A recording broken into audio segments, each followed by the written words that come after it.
The first time Patricia Whitmore looked at me, I understood something without a single word being spoken.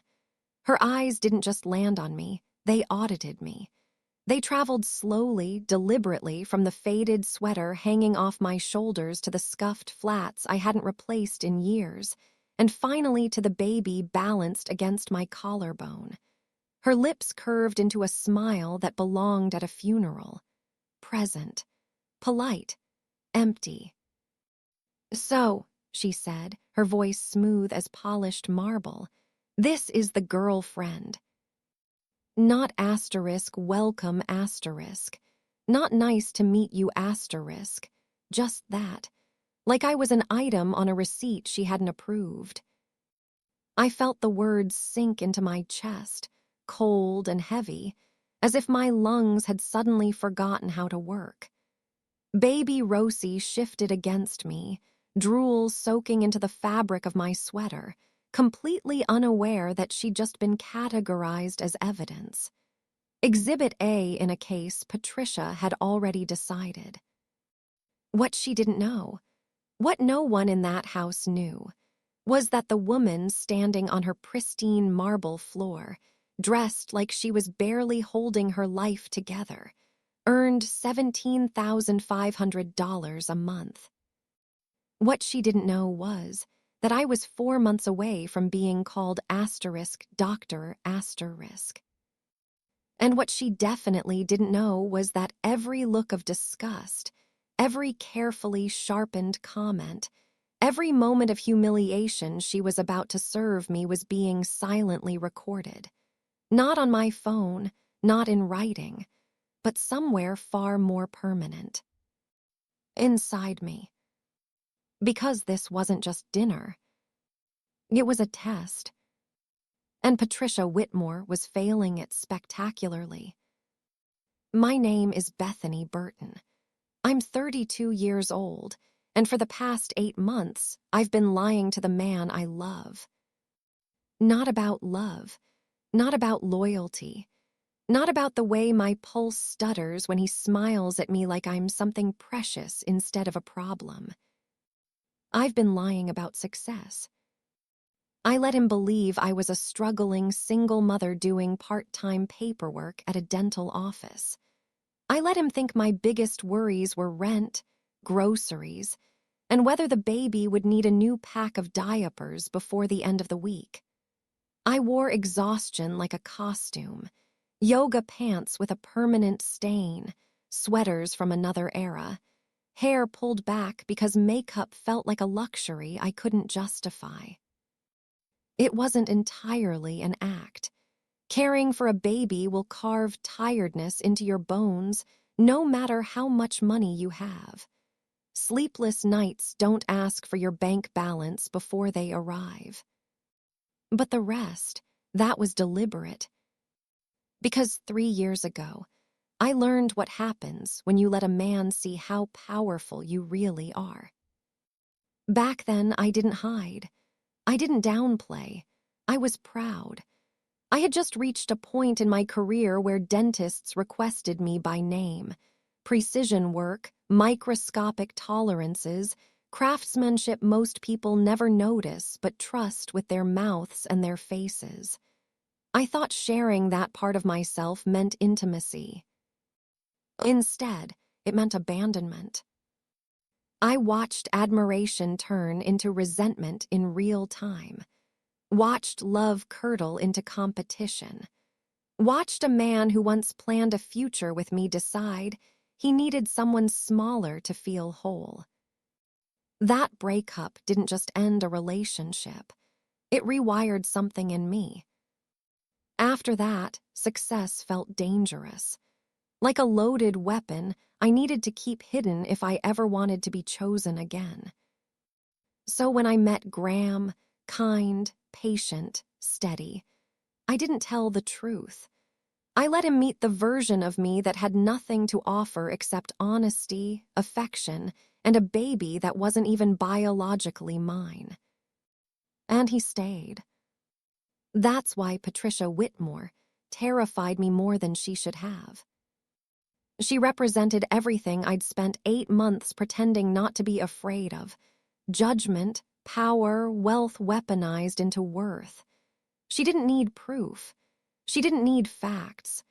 She saw my clothes, the baby, the absence of status, and decided. The house reflected her perfectly. Every surface gleamed. Every object whispered money. The chandelier overhead glittered like a threat. I felt out of place just standing there, afraid my presence alone might stain something expensive. Graham squeezed my hand, as if he could feel the tension vibrating through my skin. "They're going to love you," he said. The lie was gentle, well-intended, transparent. Patricia's gaze flicked back to Rosie, who chose that moment to grab a fistful of my hair and squeal. "Try not to let the baby touch anything," Patricia said lightly, already turning away. I stepped inside anyway. And as the door closed behind me, I realized something that made my stomach tighten, not with fear, but with clarity. This wasn't about impressing them. This was about survival. Because somewhere between the marble floors and the polite cruelty, I understood the truth I hadn't admitted even to myself yet. If Graham couldn't stand beside me here, if he couldn't choose me when I looked like this, then the real me had no place in his world. And if he could, everything would change. I adjusted Rosie on my shoulder, lifted my chin, and followed them into the lion's den, not knowing whether I'd walk out broken again, or finally proven right. Dinner with the Whitmores was not a meal. It was an examination. The dining table alone could have seated 16 people, but only 6 places were set, each one staged with crystal glasses, gold-rimmed china, and more silverware than anyone actually needed. The message was clear: we have space, but you don't belong in it. Patricia took her seat at the head of the table like a judge settling in for a long case. Graham sat beside me, his knee brushing mine under the table, a quiet reassurance that felt fragile against the weight of the room. Across from us sat his sister Sloane, posture perfect, phone already in hand like a weapon she couldn't wait to use. At the far end was Nana June, Graham's grandmother, watching everything without speaking, eyes sharp and unreadable.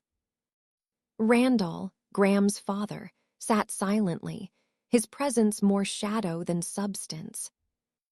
Patricia smiled again, the same smile she'd given me at the door. "So, Bethany," she said, lifting her wine glass, "tell us about yourself." Every muscle in my back tightened. "I work part-time at a dental office," I said evenly. "Paperwork, scheduling, filing." Her eyebrow lifted a fraction too high. "Part-time," she repeated, as if tasting something sour. "With a baby, I suppose that's all you can manage." I nodded, keeping my eyes on my plate. The chicken was arranged like art. I cut it into pieces I didn't intend to eat. "And the father," she continued. "Is he involved?" There it was, the question that carried judgment no matter how it was answered. "Not really," I said. "He helps sometimes, but he's not in the picture." Patricia's eyes flicked to Randall. A look passed between them, silent, quick, devastating in its efficiency. I was already filed away. Single mother, no stability, poor judgment. Sloane leaned forward, suddenly interested. "I tried looking you up," she said casually, scrolling through her phone. "I couldn't find anything. No LinkedIn, no Instagram, no Facebook. Nothing." She looked up, smiling thinly. "It's like you don't exist." The air felt tighter after that. I value privacy, I said. Sloane laughed softly. That's unusual. Graham shifted beside me. Sloane, that's enough. But his voice didn't cut. It asked. Patricia took a slow sip of wine. Privacy is one thing, she said, but transparency is important in families. Families, asterisk, I thought, as if I were already being evaluated for entry. The comments came wrapped in silk, but cut like wire. Oh, you brought the baby, Sloane had said earlier, as though Rosie were an inconvenience instead of a human being. Children change everything, Patricia added later. They limit options. Rosie gurgled, blissfully unaware that her existence was being framed as a liability. Then it happened. A sound, wet, sudden, unmistakable. Rosie stiffened in my arms, her face scrunching just before the smell reached the table. A full-blown diaper catastrophe, the kind you don't negotiate with. I froze for half a second, long enough to feel every pair of eyes snap toward me. Patricia's smile disappeared. Well, she said tightly, perhaps you should handle that elsewhere, away from the dining room. I stood, murmuring apologies that no one returned, and carried Rosie through hallways that echoed with wealth. I found a bathroom, huge, pristine, and laid her down on a towel, moving quickly, quietly. That's when Patricia followed me in. She closed the door behind her. I know exactly what you're doing, she said. I didn't look up. My hands were steady. Rosie needed that. I'm changing a diaper. Don't insult me, she snapped. Women like you always have an angle. You find a man with potential, attach yourself with a child, whether it's his or not, and expect to be carried for the rest of your life. The words pressed against my ribs, sharp enough to bruise. She's not Graham S., I said. Patricia's mouth curved. Even worse, baggage then, and you expect my son to carry it.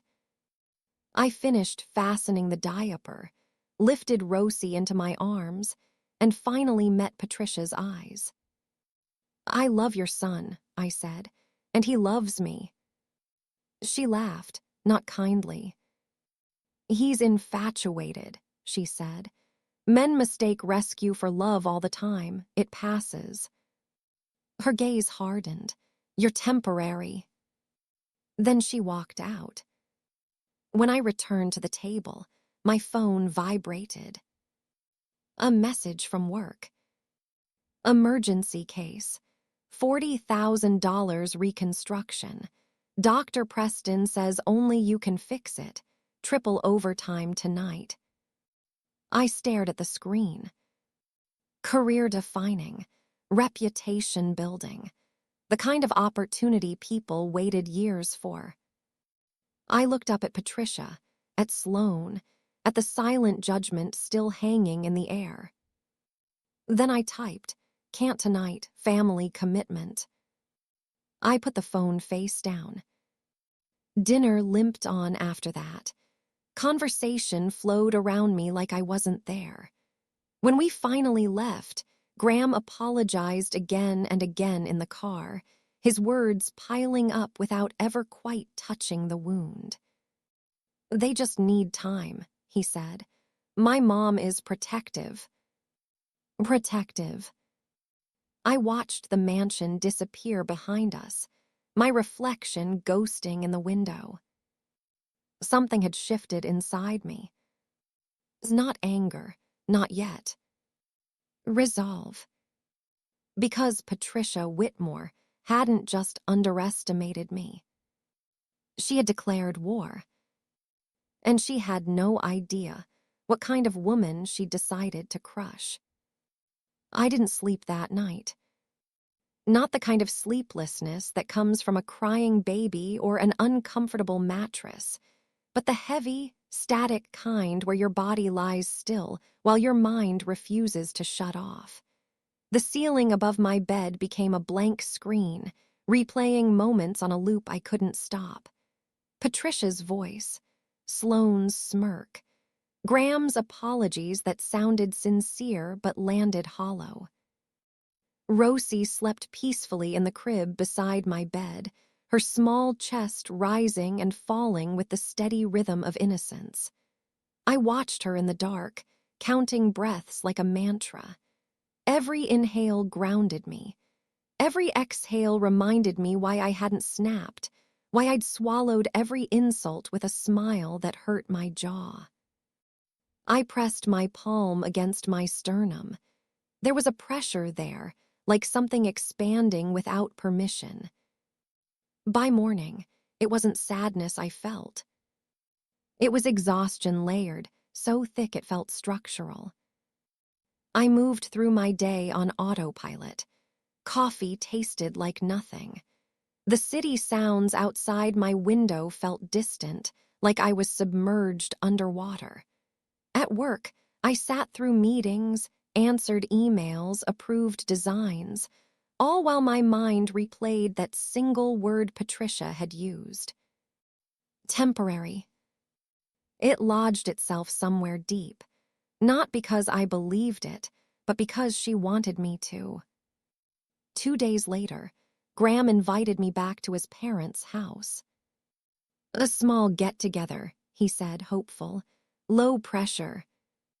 The phrase made my stomach tighten, but I agreed.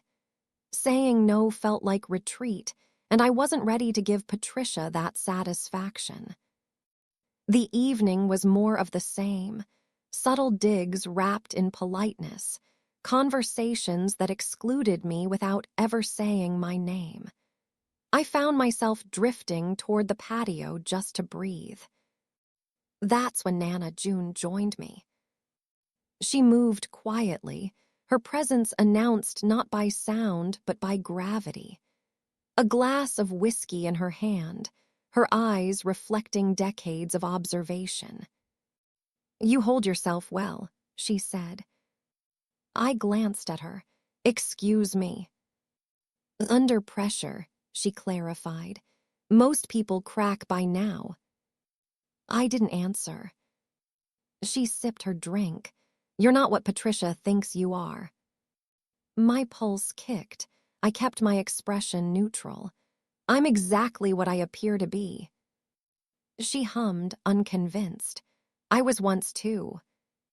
She told me then, about being the wrong woman for the right man, about being judged, worn down, tested until strength felt like defiance. She didn't offer advice. She didn't warn me. She simply said, "The ones who survive don't run, they decide." That night, as voices rose inside the house, Graham defending me, Sloane accusing, I listened unseen, heart pounding. When Graham said he loved me anyway, something inside me fractured. Not pain.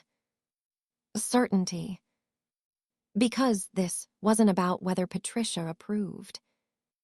This was about whether I would keep shrinking to avoid conflict, or finally acknowledge what I already knew. The breaking point came hours later, after I'd gone home. Tiffany called, frantic. Her parents, lawyers, custody threats.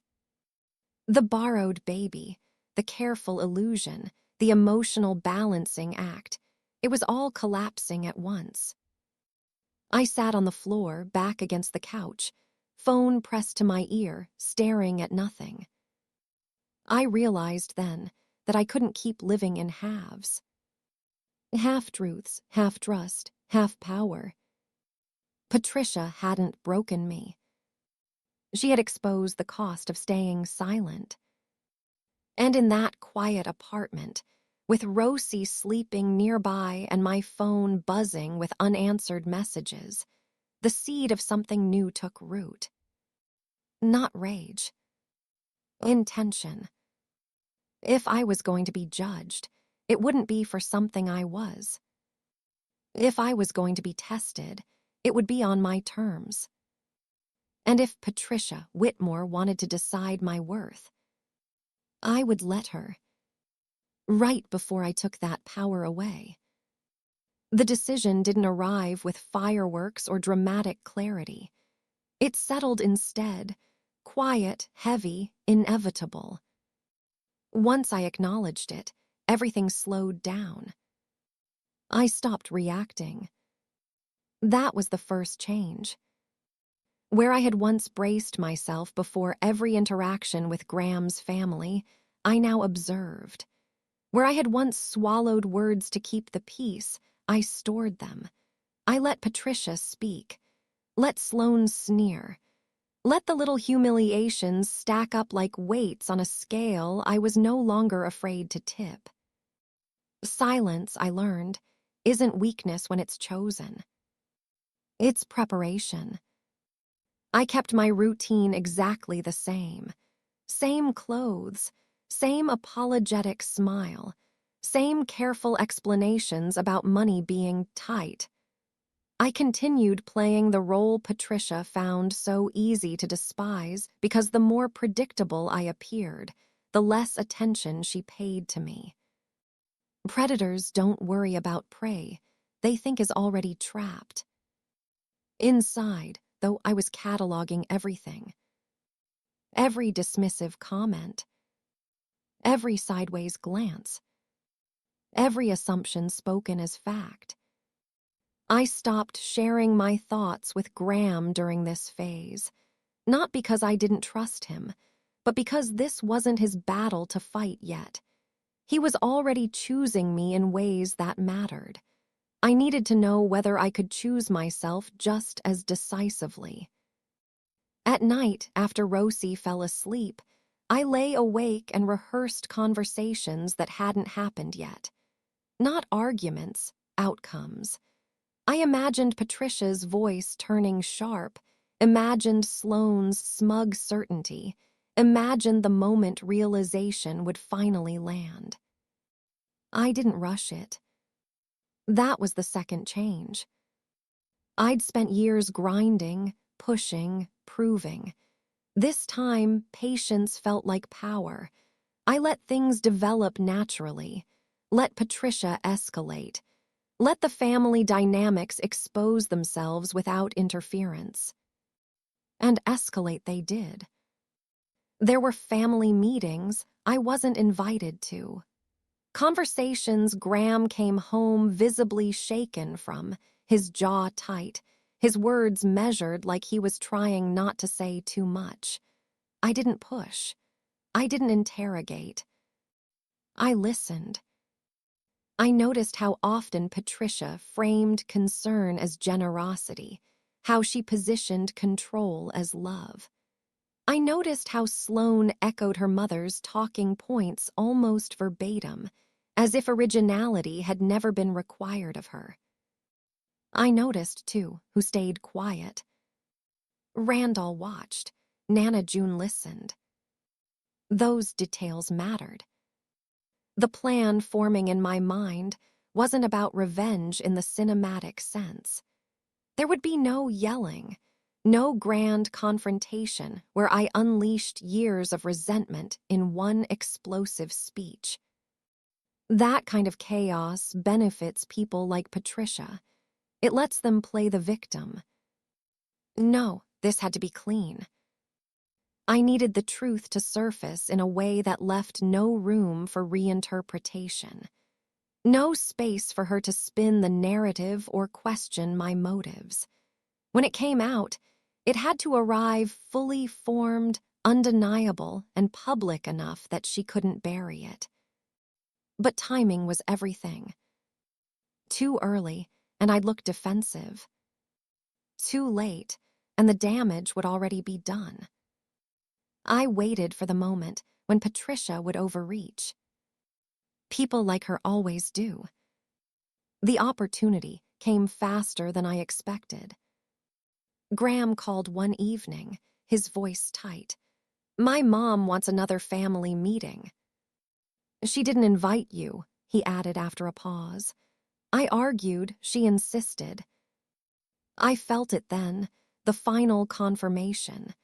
The tightening in my chest wasn't fear anymore, it was recognition. This was the move. I said calmly, "Go, hear her out." There was silence on the line. "You're okay with that?" "I trust you," I said, and I meant it. After we hung up, my phone buzzed again. A call from Nana June. "She's planning an ambush," she said without preamble. "Ultimatums, pressure, the usual."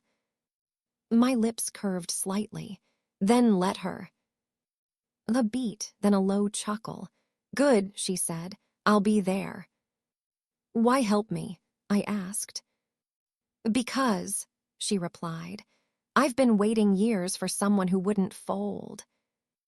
After that call, I sat alone in my living room, lights off, the city humming outside my window.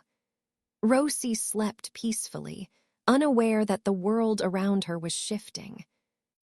I realized something important in that stillness. I wasn't doing this to punish Patricia. I was doing it to end something. To end the power imbalance. To end the forced silence. To end the idea that my worth depended on how small I could make myself. This wasn't about proving I was better than her.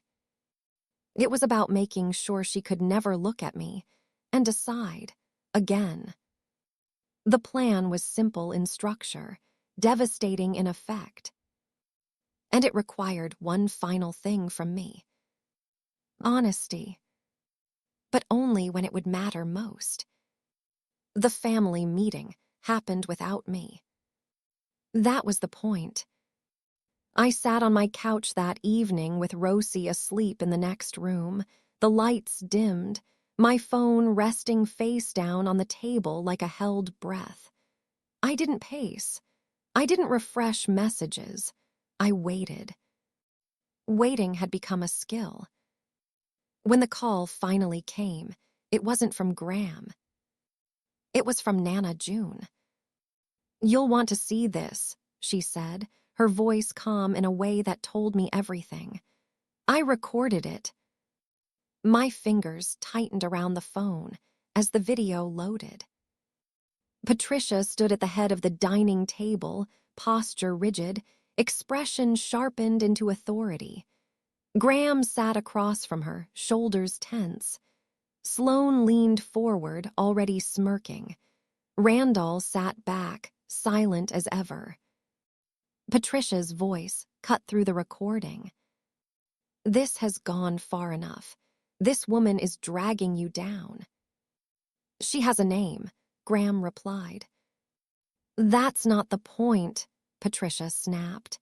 "She's a nobody, a part-time paper pusher with a baby that isn't even yours. People are talking." Sloane chimed in, laughing. "It's embarrassing, Graham. Do you know how it looks?" My jaw locked. Then Patricia leaned forward. "If you insist on keeping the child," she said slowly, "we can help you raise her properly. Lose the mother, she's dead weight." The room went still. In the video, Graham stood so fast his chair scraped against the floor. "Stop," he said. His voice shook, not with fear but fury. "Do you hear yourselves? You're talking about stealing a child." "We're trying to help," Patricia insisted. "You're trying to control me," he shot back, "like you did with every woman before her." Patricia's face hardened. "If you choose her, you choose to walk away from this family." Graham didn't hesitate. "Then I'm walking." The silence that followed was deafening. Then Randall spoke. "He made his choice," he said quietly. "It's a good one." The video ended. I stared at the dark screen, my pulse roaring in my ears. There it was. The moment. The line crossed so far there was no retreat possible. Patricia hadn't just insulted me. She had revealed herself. The next morning, Graham asked me to meet him at the coffee shop where we'd first met. When I arrived, he looked exhausted, but clear, focused, like someone who had finally stopped negotiating with doubt. He reached into his jacket and pulled out a small velvet box. I didn't let him finish. "I need to tell you the truth," I said. And I did. Every part of it. The career. The income. The degree almost finished. The test. The lie. Rosie's real story. Each revelation landed like a dropped plate between us. When I finished, the air felt stripped bare. Graham didn't yell, didn't accuse, didn't walk away. He just listened. When I finally ran out of words, he looked at me for a long moment and said, "I wish you de-trusted me sooner." "I know," I said, "but I trust you now." He opened the ring box again. "Then my answer doesn't change." I said yes. That should have been the end of it. But revenge, the real kind, doesn't scream. It lets the truth walk into the room on its own. Patricia chose the wrong moment to confront us. She walked into the coffee shop, outrage already loaded in her posture, ready to reclaim control. She froze when she saw the ring. "What is happening here?" she demanded. Graham answered calmly. "I proposed. She said yes." Patricia turned to me, her eyes sharp. "You manipulative." "I think you should hear the truth," I said. I didn't raise my voice. I didn't smile. I simply stated facts. My position. My income. My education. My choice to appear powerless. Her face drained in real time. And that was the moment. The realization didn't come as shock. It came as collapse. The entire framework she'd built her judgments on disintegrated in seconds. She had bullied a woman she believed was beneath her. A woman who never was. By the time she tried to recover, it was too late. Nana June made sure of that. Within days, the story spread, not Patricia's version, but the accurate one. A successful medical professional who disguised herself to see whether love could exist without status. A mother figure nearly robbed of a child by entitlement disguised as concern. Patricia's social circle didn't recoil in outrage. They recoiled in embarrassment. Because nothing terrifies a status-driven person more than public clarity. Patricia lost something that week. Not money. Not reputation entirely. Control. And that loss was irreversible. I didn't gloat. I didn't need to. She knew. That was enough. Asterisk Chapter 6. Aftermath, Peace, and Reflection. Revenge doesn't always arrive with noise. Sometimes it settles in quietly, like dust after a storm, everything still, everything visible. The days after the coffee shop confrontation passed without drama. No screaming phone calls, no public apologies, no last-ditch attempts at control. Patricia Whitmore retreated into silence, and for someone like her, that silence was deafening. The power she once wielded effortlessly was gone. Not because I had taken it. Because she had exposed herself. Graham moved through those days differently, too. lighter, straighter. The constant tension he'd carried in his shoulders began to ease. He stopped second-guessing his words, stopped cushioning his decisions with apologies meant to soften his mother's reactions. One evening, as we sat together on his couch surrounded by half-unpacked boxes, he said quietly, "I didn't realize how much of my life I'd been managing for her until I stopped." I rested my head against his shoulder, feeling the truth of that settle between us. Randall reached out next.